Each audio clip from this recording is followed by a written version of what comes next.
Hello and welcome to another Bushwhacker review. Guess what, Truex? He won the damn war! Today we are going to be taking a look at Joey Logano's Shell-Pennzoil Monster Energy NASCAR Cup Series Champion releases. We've got the Standard Elite and the Color Chrome ARC to take a look at today. As always, take a quick look at the box. As you can see, the Elite just does come with the generic Elite box. Not really much to talk about with the box artwork on this one, beyond the fact they did go to the window boxes back to the Elites, after all the broken spoilers last year. They decided to make the Elite and the ARC boxes the exact same box, but the Elite is still the kind of generic honeycomb, foil chrome, whatever you want to call it, box. They made a total of 409 of the standard Elites of this car. But now let's go to the fun box, and that is the ARC box, which, as you can see, has a bunch of fantastic artwork and photos. Front of the box, you got a picture of Joey in victory lane with the big, huge trophy. Got a picture of him doing the burnout on the front stretch at Homestead with the huge champion flag. Got the fireworks in the background, Team Penske, all that great stuff. You can actually buy that flag. I did actually buy one of those. You can get, like, a wall flag that's basically that exact flag. Anyways, down the side, you got Joey Logano. You got Color Chrome. For some reason, no render the car. You think they would have put that there since they kind of left that spot on the box blank, but who knows. I made a total of 156 of the Color Chromes, which is a pretty high number for a Color Chrome ARC. Got Color Chrome, Monster Energy NASCAR Cup Series Champion, and Team Penske. And you got more photos on the back of the box. Got a picture of him in victory lane, celebrating with his signature, holding the steering wheel over his head. Got another picture of the trophy. I do like you do have the little Ford 400 actual race trophy back there. It's kind of sad that how that trophy just gets forgotten about because of all the championship stuff. It is a pretty nice trophy. But anyways, the other photo is, of course, Joey when he first hopped out of his car on the front stretch after celebrating. On this side, you got 2018 Action Racing Collectibles, and you, of course, have your copyright and such on the bottom of the box. But now let's get down to the cars themselves. Here's the nice champion car, and here's, of course, the Color Chrome version of the car. Obviously, these are just his kind of primary Shell-Pennzoil scallop car, but with the playoff markings and, of course, the giant champion roof logo. But really pointing out, these cars are meant to be like a commemorative piece. They're not meant to be accurate. Because a lot of people are saying, like, they're getting this car and they're being like, why isn't this accurate to Homestead? Why has it got the emoji and not the Snapchat logo? This was never meant to be accurate to Homestead. I mean, they threw these cars into production probably literally, like, the second he won the championship. Like, they already had the renders ready to go, the artwork sealed, everything is perfect, so they just had it ready to go. The only thing that really changed from the original car, was they added the, third winner sticker. But I'm kind of glad this is not Homestead accurate, just for the fact that now we have all three of the contingency things for Logano. You have the first round of 2, you had the emoji, which this car has. Then the round of 8, you had the NBC logo there, which of course the Martinsville one will have. And then the Championship 4 race, of course, had Snapchat in that spot, and the Homestead race version will have that. So you have all 3 bases covered for Logano. That's kind of nice. Anyways, let's do a quick 360 of this car.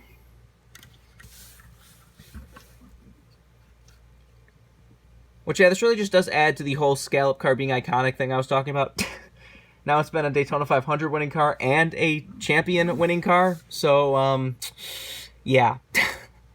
It's iconic now, whether some people want to admit that or not, or the people who hate this car and hate Logano want to probably still whine about that, but this car is as iconic as it gets now. It's lasted this long, it's won all the races, now it's got 2 big things to its name. I mean, the scallop car in general is probably iconic, but this yellow and red Logano Shell-Pennzoil one is going to be iconic. I'm sure I just got a dislike or something from somebody who got triggered by that, but whatever. Anyways, let's get down to sponsors. On the hood, you have Shell and Pennzoil. Got Ford Fusion number 22. You, of course, have the bright monster green splitter and windshield banner up there. Down the side, you, of course, have Shell-Pennzoil. You got Auto Trader and Snap-on back there. You got Discount Tire and AAA in front of the rear wheel. On the C post, you got AutoZone and SKF. And on the B post, you got Ford, DXC Technology, PPG, Mazak, Coca-Cola, and Bosch. Got your 3 winner stickers right there. Which I'm a little disappointed in those, since they're just the 3 regular winner stickers. Because don't you get the special winner stickers when you win the playoff races? Unless they got rid of that, but I thought it was like a special round of 8 logo and a round of, Championship 4 logo or whatever. I don't know. Anyways, up here you of course have the playoff emoji, which was Logano holding the steering wheel up. Logano's really one of the better ones because they were so half and half. Some of them made perfect sense and looks fine. Then you had like Blaney with his 70s trucker porno. And then you had, like, you know, Alex Bowman was, like, the back of a Corvette. Keselowski's was, like, a number 2 with the American flag. Which makes sense for Keselowski, but at the same time, then you had a 2 next to a giant 2. So I was like, okay. But anyways, you have a Monster Energy NASCAR Cup Series Championship logo right there instead of the playoff logo. And you have a Round of 1 logo because he is the winner. Which got a little bit of a decal flaw right there. That little piece sticking up from the top that is not supposed to be there. So good work, Lionel. You, of course, have the roof logo, which is a little bit blocked by the, you know, antennas of the Elite right here, but just the big champion logo. On the back of the car, you got Shell-Pennzoil, 22 crew, Ford, and number 22. Does have the green spoiler, of course. And on the deck hood, you got Shell and Pennzoil. This is number 355. Got the same stuff down the other side. Let's take a look under the hood. If it wants to open, which it does not. Really? Gonna do this to me now? There we go. It says Shell-Pennzoil and powered by Ford. There's the engine detail if you want to see that. This is an Elite, so you still do have a functioning deck lid. Got your typical fuel cell and such back there. Roof flaps do, of course, open. Don't open too far to knock the antennas out. And there's the underside of the car if you want to see that. Still has the, you know, stamped in number on the bottom. But now let's take a look at the color chrome version of the car. Because honestly, to me, these kind of cars are literally the perfect cars for special finishes. Because, like, they're supposed to be commemorative cars. So having, like, a chrome champion car makes perfect sense to me. They also did make a color chrome Elite. But after I bought all the, like, Homestead and, you know, Martinsville Elites, I was like, you know, I probably should save a little money somewhere. They made, like, an autograph version of the Elite. There's a Galaxy Fanatics exclusive car that I did order. Waiting to see how that comes out, because with Fanatics, you really never know when they're coming out. They just have their generic, like, we'll ship on or before August, and then they don't show up in any Lionel shipping reports. You really have no idea when they're coming out, but all of that. Probably won't review it or anything, but might post a picture of it. Just very, very nice.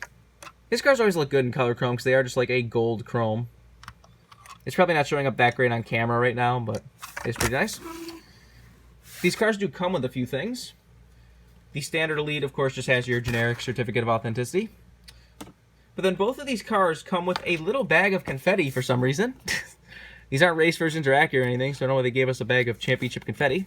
Will this be the exact same confetti we get with the Homestead win? And then you also have a little 2018 championship stat card.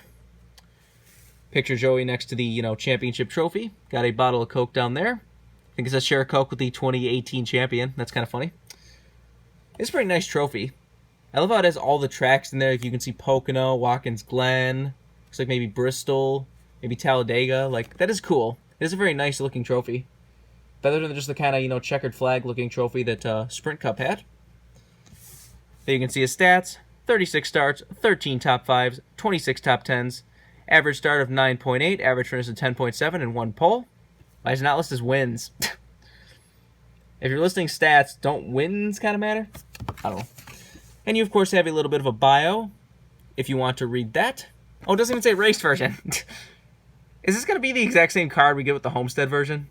This isn't a race version, Lionel. This is as clean and not even accurate as it gets. Good work, Lionel. But there you, of course, have the picture of him celebrating Victory Lane with, you know, what you can expect from the Homestead win. I guess this, I wonder if this will be exactly like the Homestead win. Now I'm really interested to see what card we get with the Homestead win. But anyways, now I know we discussed the championship a little bit now. If you're a Truex fan, you know, turn off. If you hate Logano, turn off. A lot of people have been waiting for another Bushwhacker Rancher video.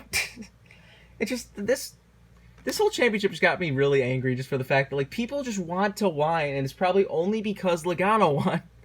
Like, it was like, hashtag not my champion, fake champion. It's like, shut the hell up. Logano won fair and square, and I love how some of the people complaining were the Kyle Busch fans that were like, well, Kyle was the real, you know, full year points champion. It's like, yeah, I'm sure you guys really were complaining about the championship format when, you know, Kyle missed half the season and still got the champion. Literally, I'm not taking any bullshit about any champion being bullshit until after Kyle. Like, hello. That guy runs half the season and wins the championship. That is the biggest bullshit championship we've ever had in NASCAR, I think. This doesn't even come close.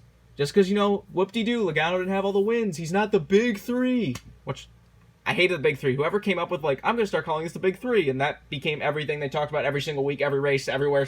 I hate the big three. It got so annoying. Every single week, Kyle Busch would be, a lap down and be like, let's see how big three driver Kyle Busch is doing. Oh, there's the big three Truex in 8th. Shut up!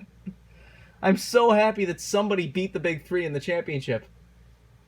I mean, I'm a fan of Logano, so I'm really happy he finally won a championship. But, I don't care who it was. I would have been happy if somebody beat the big three. If Chase Elliott won, I would have been happy because he beat the big three. I'm so glad the big three really isn't a thing anymore. Which they still do mention a couple times. At the Coke 600 a few weeks ago, they were 1, 2, 3 at one point. Or it was the All-Star race or something. And they were like, hey, look, it's the big three. No, it's not. It was the perfect story that somebody who was not in the big three beat the big three. Logano was really the best that wasn't a big three driver all year. He was always up in the top 5 in points. He was always consistently up there, pretty much right behind the big three all year. This is probably the best championship 4 we've ever gotten. It was literally the top 4 in full season points were the final 4. You can't ask for anything more than that. It was also nice to finally get Ford a championship again. Ford has now won a championship since 2004. So it's cool that Penske was able to get Ford back in victory lane for the championship. Kind of like they did with Dodge. This was just such a perfect story. You had Martinsville happen, Logano with a perfectly fair bump and run. It's a short track bump and run. Then Truex was crying his little ass off. I used to kind of like Truex, but the last couple of years, he's just turned into such a little, arrogant, whiny bitch. It's every week he's whining about a lap car in his way, or, oh, I would have won if that lap car didn't hold me up. And it's shut up. It's as soon as he became a Joe Gibbs racing driver, as soon as Furniture Row became that, 4th or 5th Joe Gibbs racing car at the time, it's he just changed. He went from this, kind of, good small team story to, he just, thought he's, the best driver. I don't know. He was even being so whiny that every single year the champion gives the next, writes, a journal or something to give to the next champion. He didn't even give that to Joey until, a couple weeks ago. Joey had to go to his, Martin Truex Jr.'s, foundation charity event for him to even give him the thing. Really? That was kind of strange, but, okay, Truex. He gave you a nice little bump and run. He didn't wreck you, he just bumped you out of the way at a short track. That's classic NASCAR. Was not dirty, as some people want to whine about.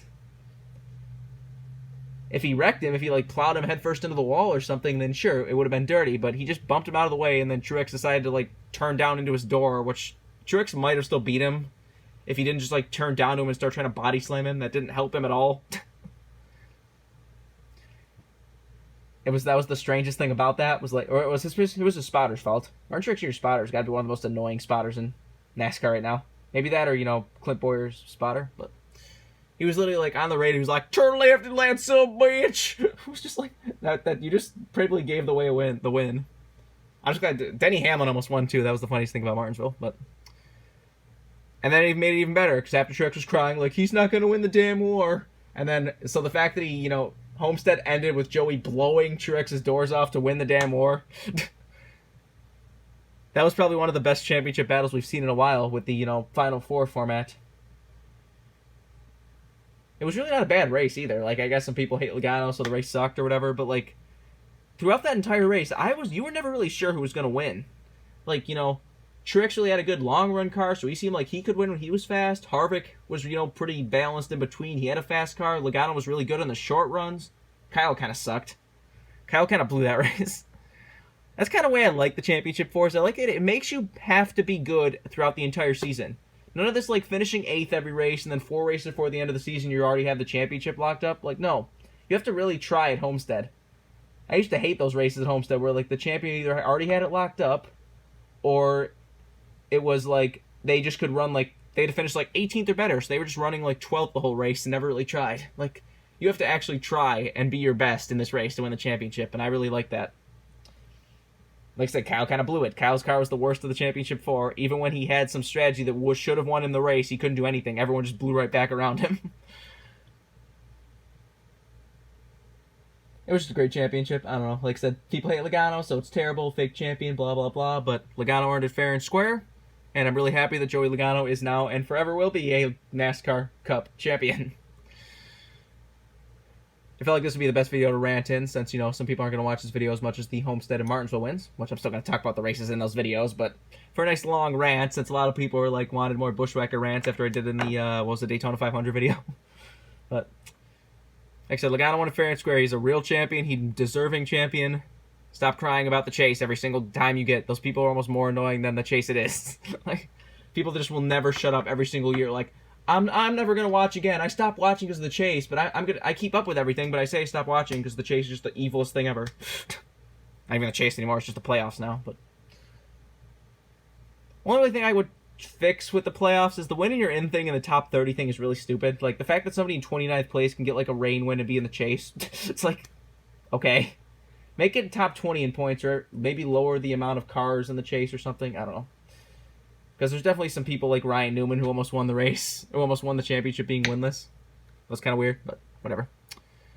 Anyways, that's enough ranting for one day. If you want these cars, they are brand new releases. You can get them right now. These Roof Logo cars are kind of weird. Some of them get kind of rare. Some of them kind of stay around. His race versions will be the more popular, rare ones. So you can wait for those if you really want something accurate, because these are obviously not accurate. But I think that's all ours to say. This has been a review of Joey Logano's Shell-Pennzoil Monster Energy NASCAR Cup Series champion cars from 2018. Hope you enjoyed, and thanks for watching.